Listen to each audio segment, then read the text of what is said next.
Many of you have probably, well hopefully, have heard of Edward Jenner before. In case you haven't, he invented the first vaccine in 1796. This vaccine in particular was for smallpox, which plagued the population. And according to the Center for Disease Control, smallpox killed 300 million people between 1900 and 1979.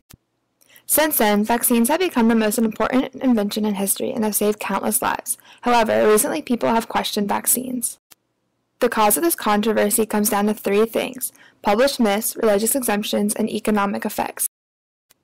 Considering these, vaccinations should become mandatory to protect the population in the United States. First, vaccines are widely considered harmful from myths that have been published and believed by the public. This includes how vaccines cause autism and have the potential to cause a disease that the vaccination is supposed to inhibit. In 1998, a flawed study established how vaccines cause autism in some cases. 12 years later, the article was retracted for being an elaborate fraud and for deliberately falsifying medical data, according to the British Medical Journal. Unfortunately, once panic has sunk into the public, it is difficult to rein in. On the other hand, you might have heard someone say the flu shot gave me the flu, but these two events are completely unrelated. According to the Center for Disease Control, the flu shot is a dead virus and cannot give someone the flu. Likewise, flu mist is a weakened version of the virus and cannot make someone sick. This myth stems from the 2-week gap between receiving the vaccine and developing complete immunity. This gap allows someone to catch the flu, but it is caused from environmental factors, not the influenza vaccine itself. Furthermore, vaccination exemptions due to religious and philosophical reasons play a negative role in herd immunity. While these exemptions are in place to not disrupt the First Amendment, people have insincerely taken advantage of it.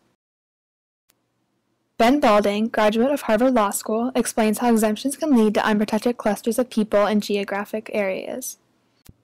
He states how these clusters pose an increased risk of spread of diseases, not only to their immunized peers, but also to the surrounding, largely vaccinated population.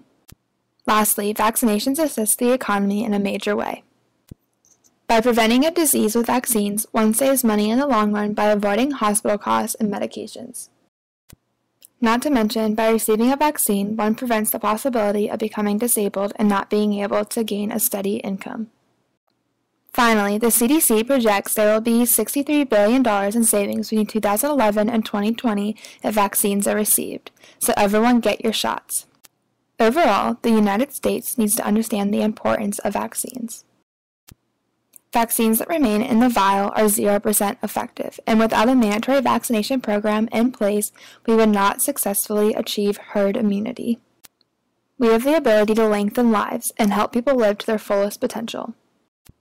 But when people question vaccines, our society takes a step back. Therefore, we need to take a stand as a population to protect ourselves and generations to come and make vaccines mandatory. Created using Powtoon.